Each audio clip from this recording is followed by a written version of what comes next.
Okay, so we Hi, all, my name is Helia, and I'm the most important out of all three. That's a that's me. why you're in the center, right? That's why you're in the middle.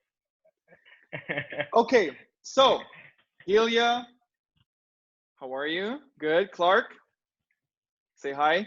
All right, doing well. Hello, Nice. hello everyone. Okay, so today is officially our first Team Solomon Coaches Round Table. And I don't think there's a more appropriate subject or topic to talk about than home training and nutrition during quarantine. Okay. So we all have brought up some points that we'd like to discuss, and we'll make this a nice conversation. You guys want to dive into it? Sure. Who's gonna Anyone? start? Do I start? I warned everyone yesterday. I made it clear which order we were going into. Now you're messing up our whole system. Okay. So obviously I start, right? And my All first right. point is going to be so we'll talk training. We'll talk training.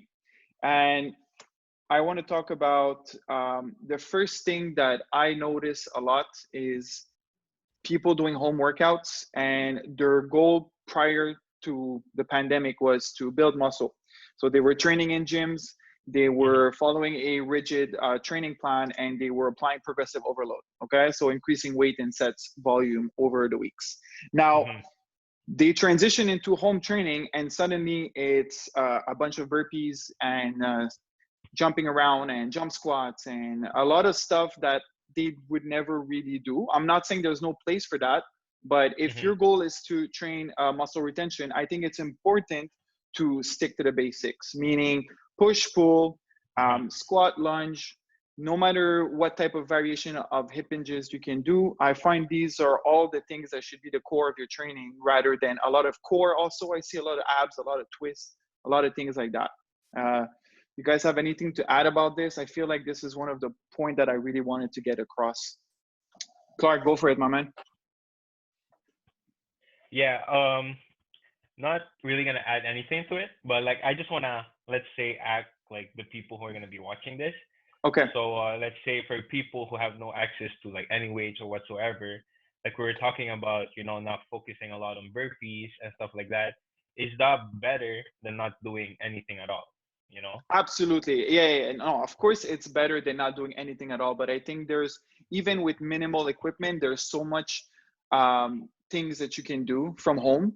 Mm-hmm. Let's just say you, like I said, push pull. Well, you can pull any object that you have that's heavy. So water, we've seen a lot of people using luggages, putting books in them, detergent. I think by now it's been long enough that we're in this pandemic that people have seen a lot of content on social media that you can Uh-huh. really come up with a bunch Mm-hmm. of stuff homemade in order to focus on doing some rows, doing some push.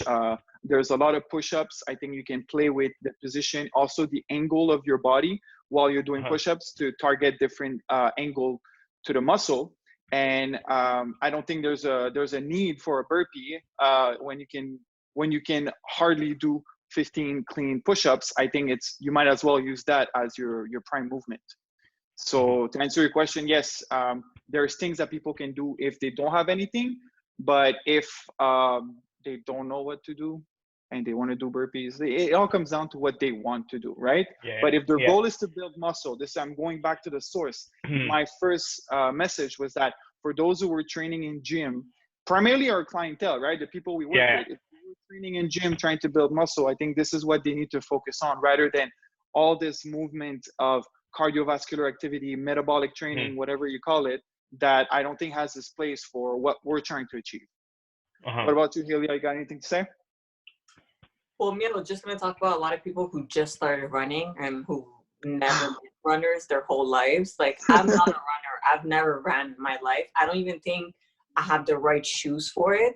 So I just hope these people like take into consideration that they're going from like not doing any running at all to like running now 6-7 times a day, like to take that into consideration, to do some stretching, and please make sure you have the right shoes, because sometimes I'm just like taking walks and I've seen people run in like flat shoes and really messed up shoes, and I'm genuinely concerned after. And So it's, so as am you I. said, like as Clark said, like it's not, it's about doing something, but make sure in the long run this is not going to come back to hunt you, you know. Amen. No, it's true. Mhm. Before running, there's walking.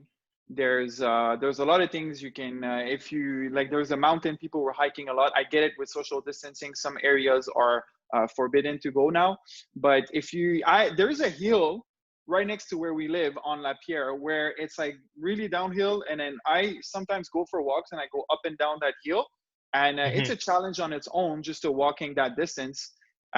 If I wanted to increase the challenge, I could up it to running, but like I wasn't running before, therefore I don't think that I should implement a lot of running now. Yeah. It goes against what I'm trying to achieve. Okay, Mhm. moving on. Helia, let's talk about your first point.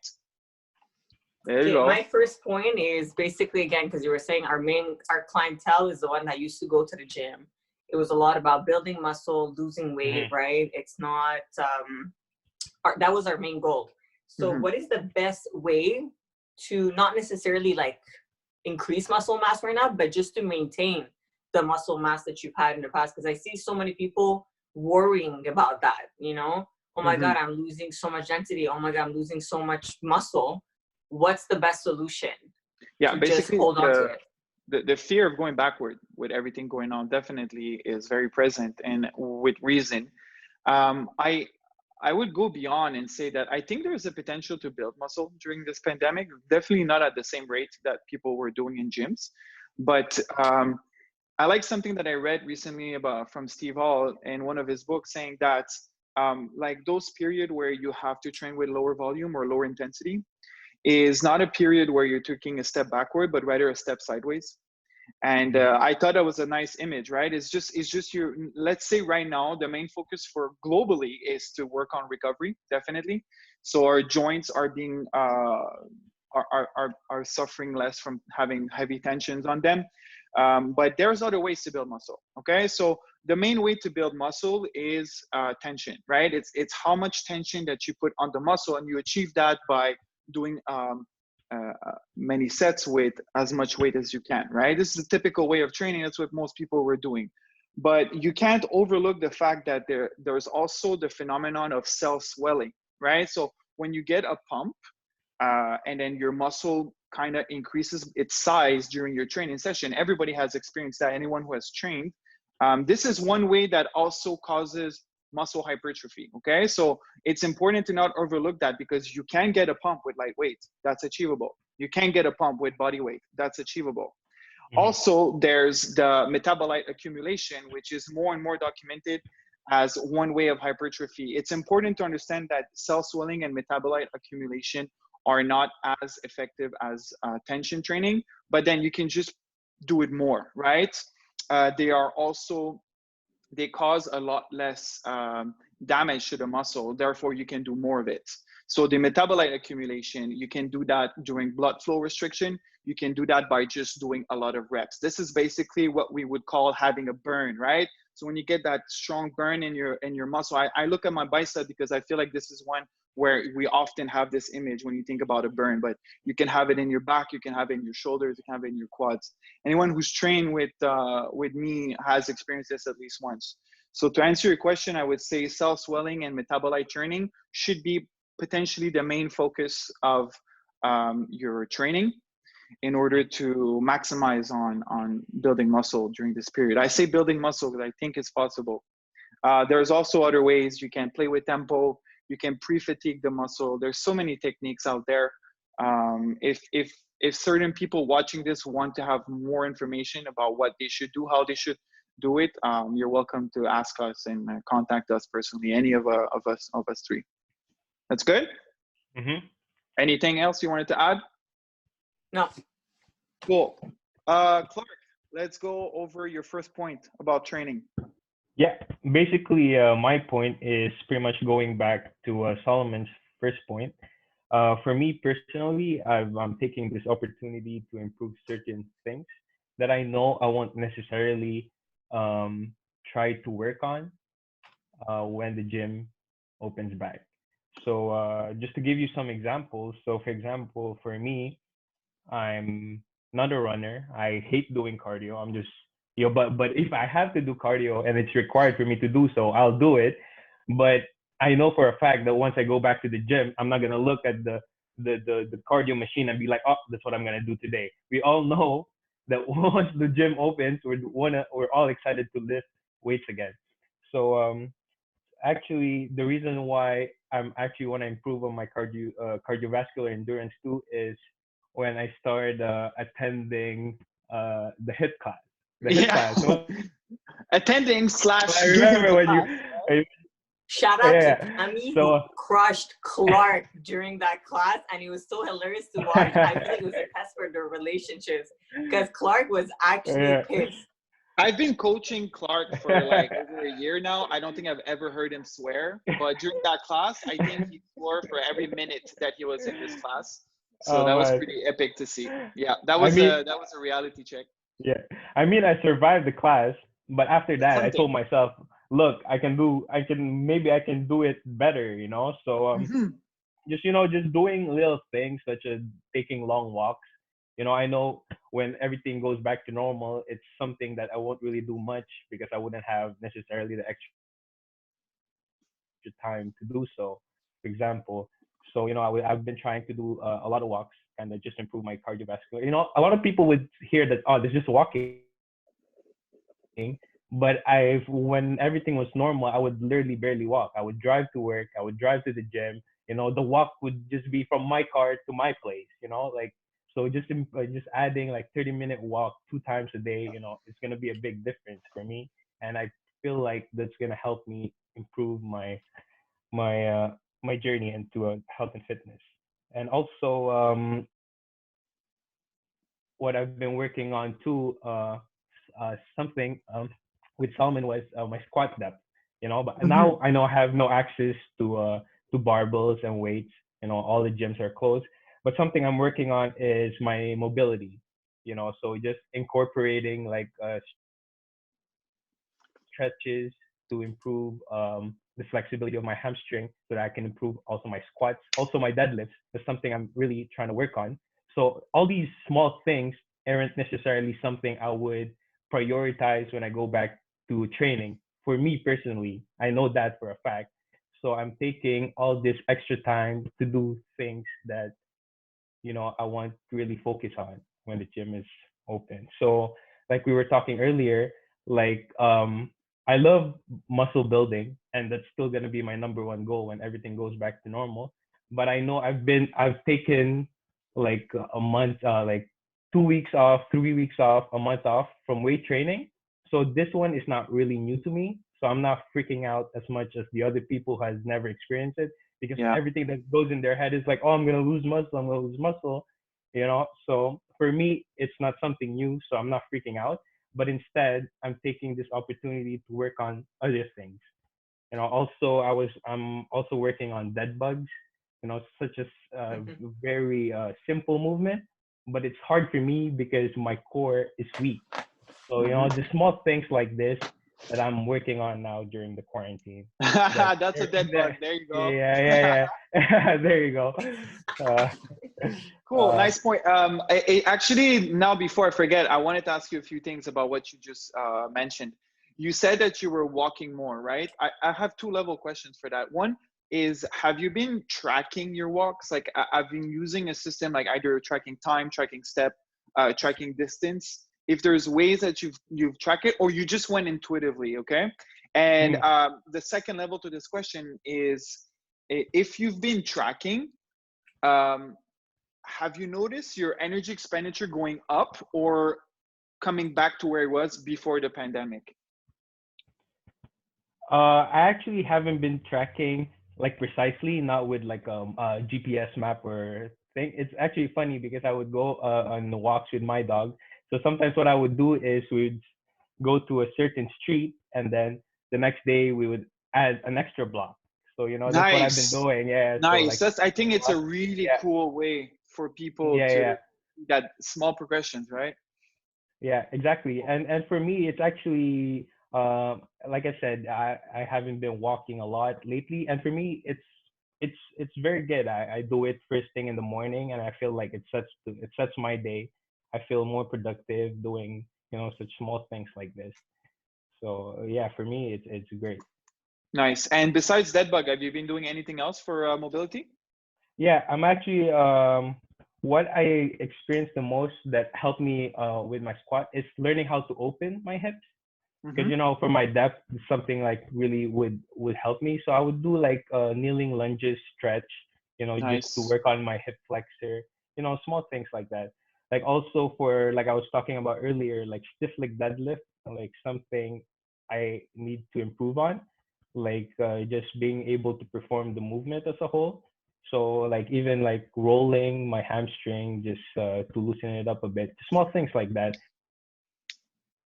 Cool. that I know that's gonna be very rewarding when all of this is done. 100%. Yeah, 100%. You won't have been wasting your time. yeah, exactly. Okay. Next point. Now we did a question about training for all of us. Let's do one question about nutrition. Okay, I'm For gonna go. Yeah. okay, go for it. Go for it. Okay, what do you guys have to say to those who really eat their emotions? Oof. Oof. That's an interesting. That's very different from what we usually talk, right? We've been talking a lot Yeah. about human physiology. Now let's talk about the brain a little. There are Um, two type of people, okay? There are those that when they're emotional, they eat a lot. And there are yes. those who, when they get emotional, they don't eat anything. I mean. Unfortunately, for I think all three of us, we're part of the first.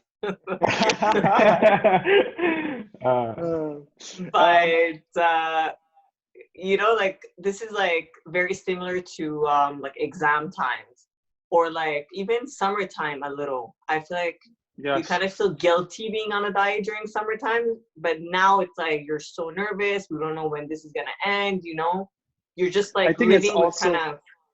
but I think this situation is very special because sometimes you can eat like an asshole, but you're killing your workouts, right? So you're like, Mhm. even if I'm in a surplus, I mean, it's not like Yeah, I'm not putting yeah. those calories to good use. Now, right now is a very special situation because there's no outlet for you to exert as much energy as you would normally. So that sucks a little considering that certain people already have a hard time dealing with food restriction. Certain ideas that I have, finding distractions, it sounds easier said than done, but like those home workouts, do 2 short workouts a day if it keeps you on track, or go Mhm. for walks, stay away from the fridge, find ways to stay distracted. Eating high volume foods, right? That's always a good way to stay full longer. So A lot of you veggies. a lot of veggies, a lot of dense, not dense food, a lot of voluminous food. And also, I think if that's something that certain people struggle with, it might be an opportunity for them to develop a skill or a coping mechanism for them to kind of make sure that when this is over and the level of difficulty is going to be lower, then they will really succeed, right? Because I think now it's as hard as it can get in terms of external stress and uncertainty. I'm asking to you, Helia, because you're the one with the psychological uh, I uh, see this, in backstory. Mario when you reach the castle to save the princess and there's like that dragon. Is it a dragon?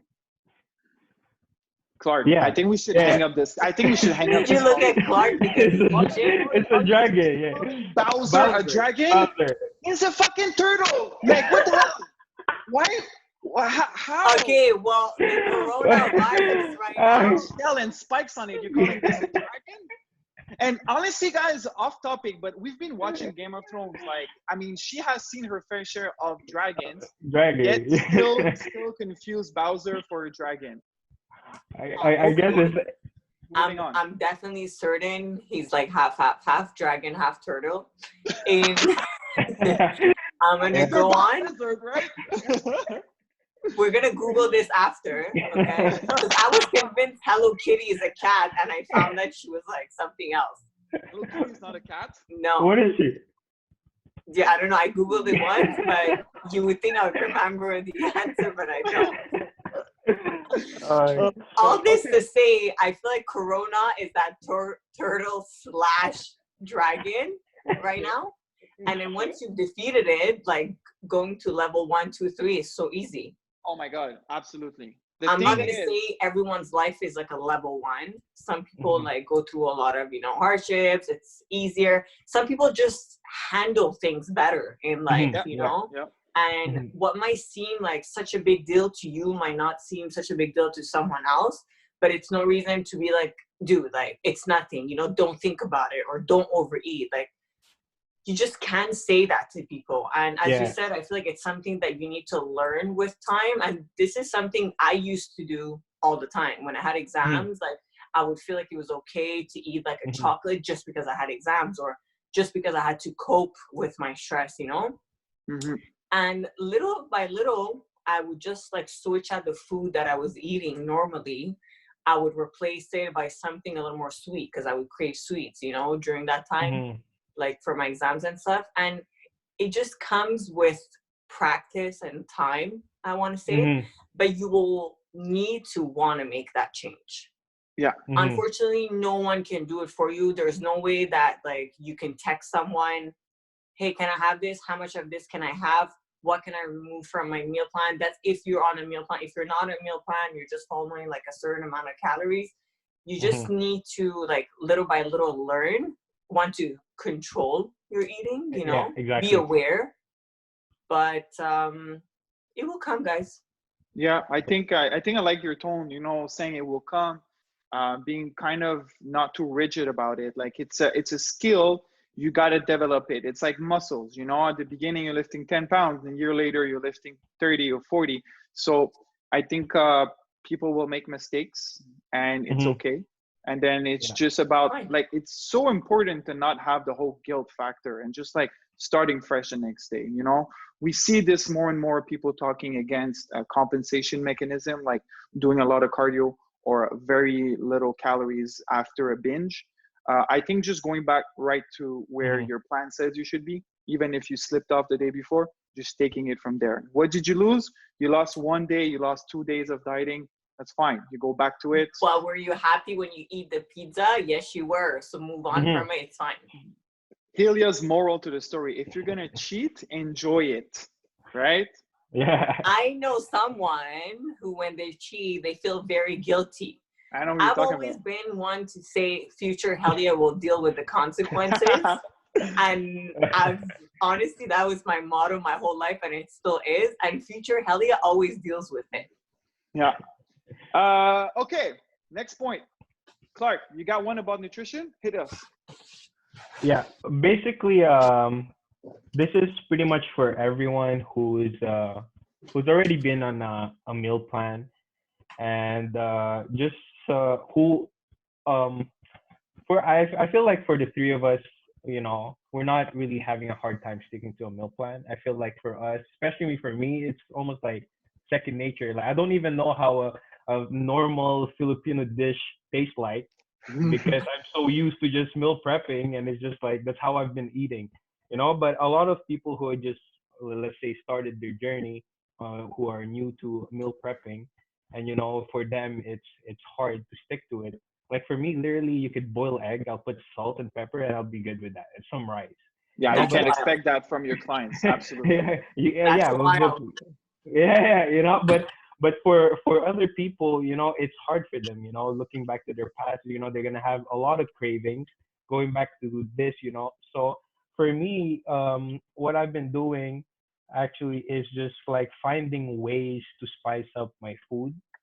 For example, not that I necessarily need it. Like I said, I'm fine just like clearly eating a normal roll meal. But for people who are having hard time sticking to their plan, now is like the right time to like maybe search for low calorie recipes and stuff like that, because this is what's gonna help you stick to your plan long term. And so yeah, so this is the perfect time, like I said, to find new things to cook that are might be similar to things that you are craving, but that you could fit in your meal plan. Absolutely. So yeah. So yeah. I like to elaborate even more on that, saying that I think now it's a great opportunity to eat fresh meals, you know, Mhm. Yeah. because you were talking about meal prepping. Some people have very fancy meal prep, and that's awesome. Yeah. And no to meal preps right now. yeah, seriously, no to meal prep. Tupperware. If you're stuck home, like just throw all these Tupperwares into an old closet and eat in a plate, or more specifically in a bowl. I love eating in bowls, so I eat everything in bowls. But you can eat foods that are freshly made. You know, you have a bit more time for it. Certain people's reality is different. I get it. Some people who have kids and everything, like their life is more chaotic right now, probably. But for some of us, now we just have the luxury of having more time to prepare those meals. Lately, we've been having nice steaks, me and Helia, which we never would have. I would always eat ground beef for red meat because it's the one red meat that doesn't taste bad when it's reheated in the microwave. But having the opportunity to eat fresh steaks and just like grilling them, and it's really nice. You know, we've been enjoying our meals, and I think now it's an opportunity for everyone. And also, like eating a lot of fresh veggies, a lot of fresh fruits, a lot of greens that potentially you don't have time to carry big salads with you, but now you can. You know, now it's like 2 steps away to the fridge. So it's important, like we were discussing at the beginning, instead of taking a step backward, see it more like you're taking a step sideways. Therefore, you're focusing a little more on your nutrition rather than your, oh, Clark decided that he wanted to be at the bottom. Okay, Clark. Okay. You don't understand actually, because are you on your laptop? Yeah, okay. So how do you view us? I see you in the main screen. I think whoever talks goes on the okay. main yeah, screen. because it's on speaker The rest view. of us are just on top. Like No, yes. me, I have the option of swiping, and it's shared. The three of us. You're on your phone, that's why. Okay, so regardless, all this to say that eating fresh, focusing on nutrition, focusing on learning recipes. For some of us, it's just plainly learning how to cook. You know, now is your chance. You know, like at Team Solomon, we're very forward about flexible meal plans. You know, we give a lot of room for not eating the same food at every meals, but still following a certain structure. So there's always going to be possibility to play with recipes, at least with our approach, definitely. Cool. You guys want to go back to training? Let's hit us with one point, Helia. Okay. This is something I think a lot of people have been struggling, because if you've been to any store, you see all the dumbbells are sold out. Yeah. So in order to work out and in order to have a fun workout, if you don't want to do body weight stuff, is there any other tools that you guys know of that's still accessible online? Because a lot of companies still deliver, and on Amazon you can find a few things. What would you guys recommend they would get? I know there is the loop band, or there's so much you can do with loop bands, you know, but let's go even further, because obviously you don't want to make a huge investment. Yes, this is like, we don't know how long this is gonna last. However, we know it's temporary. So, you know, starting up a whole like gym in your basement, unless you have the money, you do you, or your sugar daddy's paying for it. I'm here to judge you. Good for you, girl. I will get a Gucci bag instead. I'm just saying. But, you know, what else can they? Personally, you were talking about loop bands. Loop bands are great, but they limit pretty much which muscle you're going to target. They're great for glutes and potentially a bit of lower body training, but for full body, they're not awesome. Bands in general, I'm not a huge fan. I find the issue with bands is that the strength curve is what we call an accommodated resistance, right? So it's easy at the end and hard at the top, but there's a lot of muscles that their strength curve is kind of the opposite, right? So it's hard to challenge the muscle. Like on a lateral raise, if I'm thinking a lateral raise, your muscle is strongest at the top. That's where you have the most tension with the band, so that's good. But there's certain movement that it would go in the opposite. At the bottom, your muscle is weak, but you have almost no tension. So this is why I find sometimes free weights are better, because with free weights, you'll have a constant tension, meaning that it doesn't follow the strength curve of your muscle, but there's more tension all the way through the motion. So that's why if you have like I think doing lateral raises with a laundry detergent, for most people, Mm-hmm. it can be more productive than using bands because they will get more tension throughout the movement. This is just one of many examples where You know like what I had in mind though? what So if you ever been to TSTF, you can you sometimes have seen some of our douchebags putting these bands around their muscles with yeah no weight and dying. Clark I is laughing because Clark has seen Solomon in his booty shorts with that around his thigh. And if you've ever seen Solomon with his booty shorts, good for you're you. missing out, guys. I know you're all missing those stories with me, my booty shorts. No I one's miss, missing. I miss them too. But So listen, BFR. BFR, absolutely. I love that point. This is one I was gonna mention as well. I think you should keep your investment cheap, like you said. Don't go and buy a full equipped gym. Try to come up with ways to challenge your muscle with stuff that you already have at home. You know, like laundry detergent, luggages with books. These are all great tools. But Mm-hmm. if that is not enough for you to have enough perception of effort, right? Like if you need to go above 30 reps to hit close to failure, then you might want to consider using BFR, so which is basically the blood flow restriction. I've talked about it a lot. We could elaborate on it more in another episode, but briefly, what it does is that it restricts blood flow to the muscle. It creates a lot of congestion. Therefore, you have metabolite accumulation, you have a big burn, and it's going to make your muscle more tired with less weight and less rep. So this is awesome because it's exactly most of people's reality right now. The only issue with BFR, why it's not the end of all, it's because it can only be used for your limbs.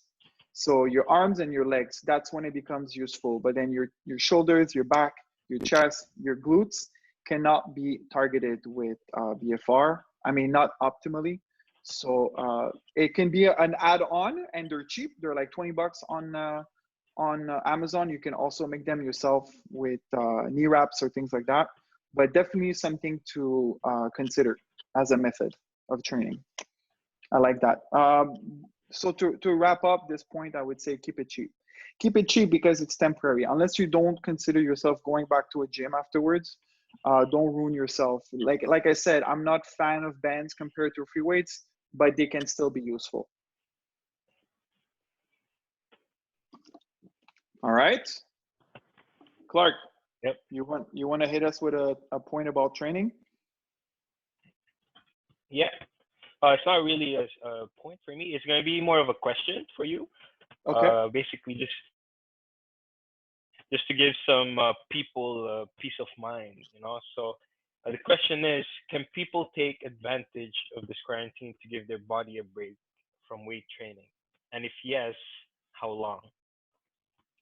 Okay. Um, I think you could literally not train at all for a month or two, and then decide to go back to it after when the quarantine's over, Mm-hmm. and still manage within a couple weeks, couple months to get back to baseline. So Mm-hmm. if certain people are just like, oh, you know what, fuck it, I'll learn how to play guitar instead. Mm-hmm. You know, go for it. Don't worry about your physique. As long as you're not eating like an asshole, you'll be fine. But I think it's not necessary. Like we've been talking about all these methods that you can still stimulate your muscles from home. Mm-hmm. So it's not even a scenario that has to happen.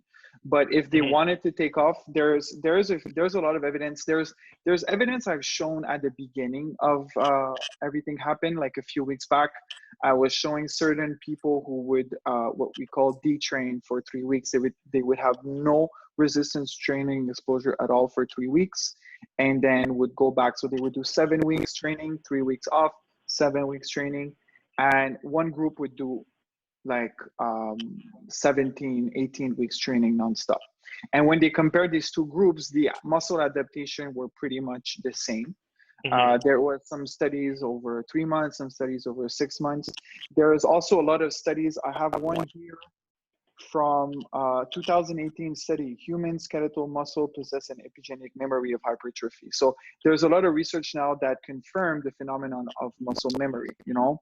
So yes, if you don't train for a while and you start training again, there are some mechanism, mainly the retention of muscle nuclei. So basically your muscle retains the DNA from the previous size that it had. And then when it shrinks, it has still that high level of DNA content, and it can right away, as soon as you start training, start getting back to its original shape faster.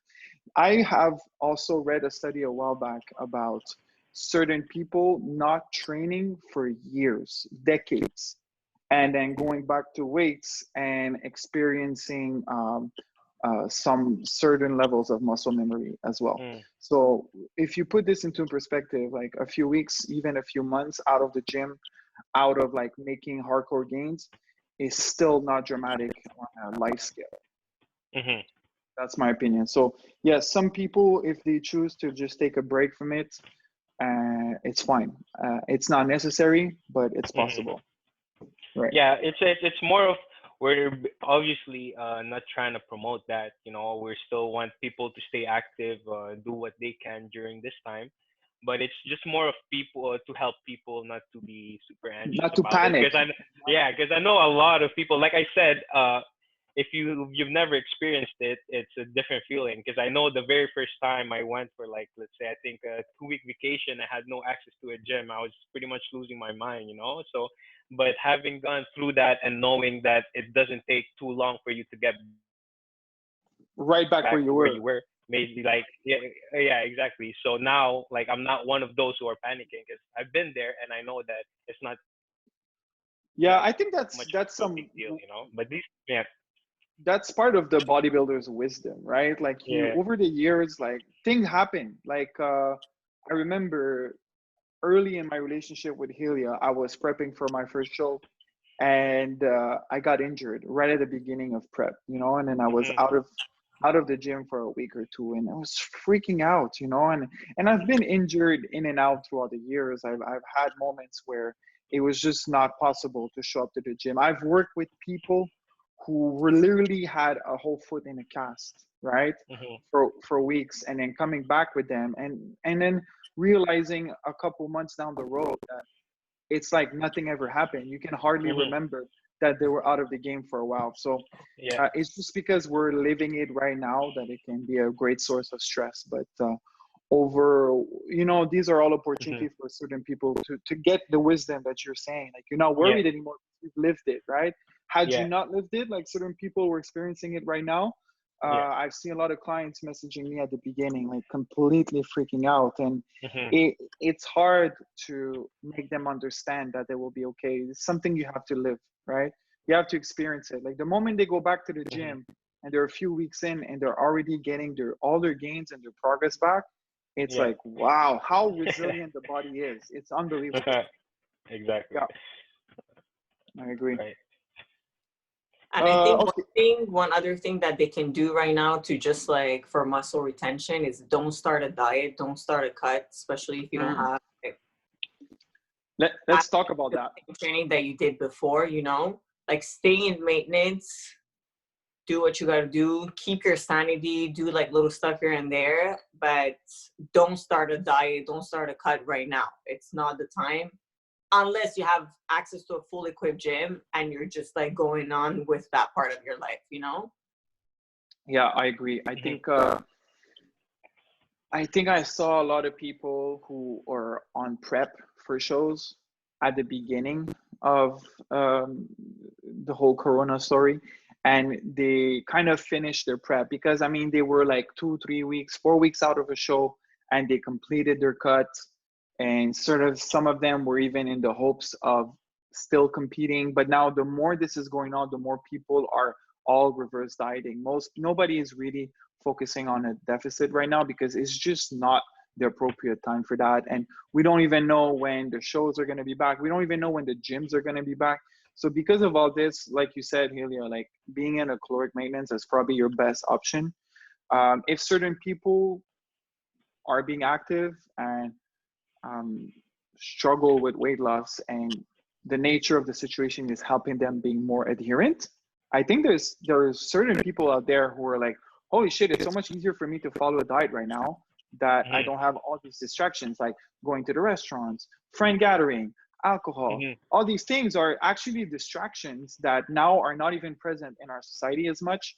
So for certain people who are overweight, if they can just do a bit of home training, some cardiovascular activity, and adhering to a slight caloric deficit, nothing too aggressive, I think it can actually be a great opportunity to jumpstart their future progress, you know? So there's a bit of room for caloric deficit for certain people, more the novice population or the overweight population.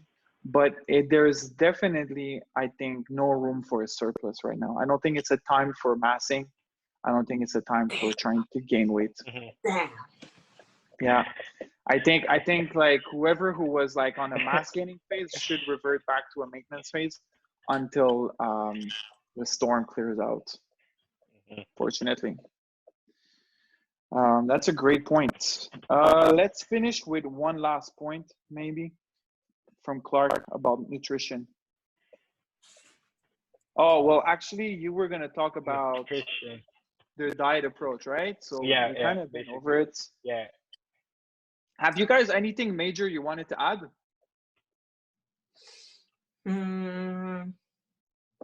Me, I feel like, okay, one thing, and it's more to keep people sane and to make them feel like they're doing something. Like Clark said, you know, like going to one street and then aiming for the next. I feel like that's a great thing. If you have an Apple Watch, track your steps with that, you know.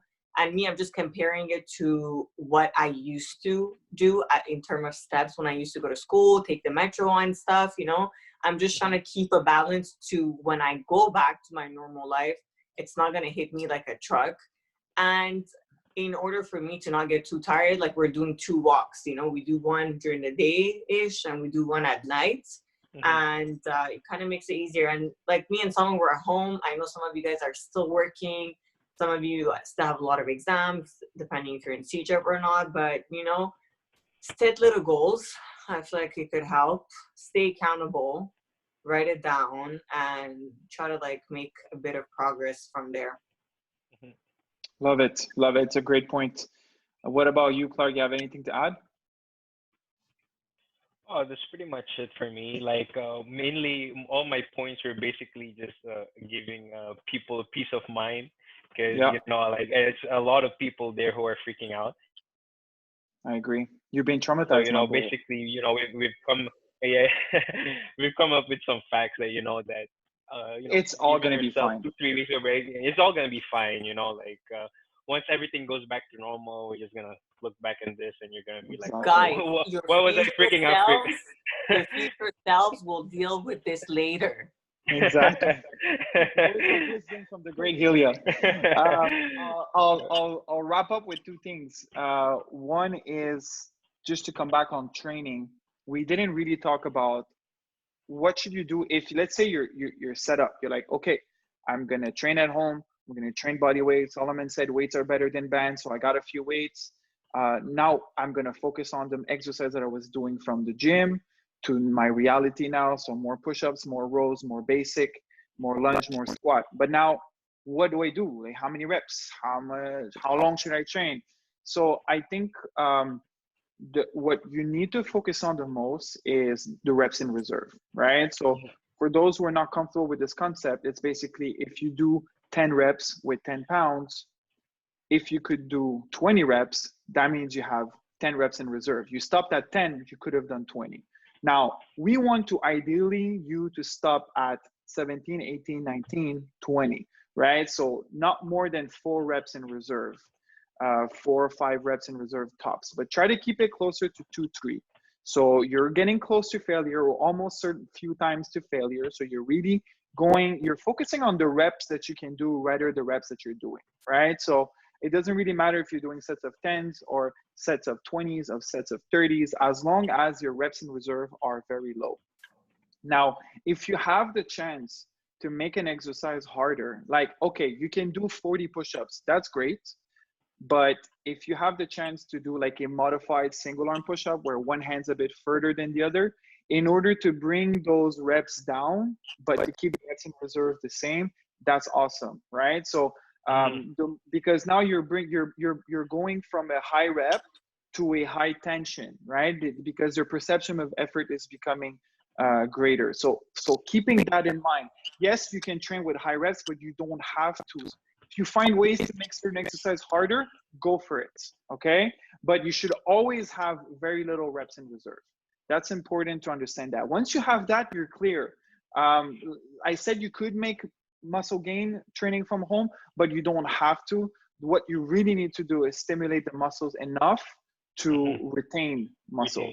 So muscle retention can be very easily achievable. You don't need much. So you focus around basics and compounds, you'll be good. A few isolation here and there, even better. But this is what people need to keep in mind right now. So I think that was an important point to also get across before we end this our first episode, which brings me to the last point. We were talking about your future self, Helia, and things like that. How it's going to be a shock when we get back into gyms.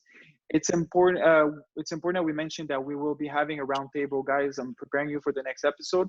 I would like to discuss about what is going to be your game plan going back into gyms. You know, what method should you approach when you're going back with the weights when you haven't for a few weeks, few months. Okay. So for those who are starting to think about those days, you know, what am I going to do when I go back? Am I going to go super hard? Am I going to have to go super easy?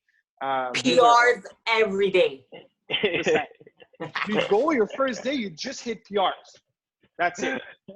In and out. Just day for the first week. That's it. Fill out the hospitals again. Listen, your joints are fresh. Now it's the time, right? Okay. Well, that was a great episode, guys. I really look forward to starting this little tradition together. Virtual high fives. So appropriate for the situation right now. All right, guys. Talk to you soon. Talk to you. Bye. Bye, Clark. Love you, Tommy. I miss you.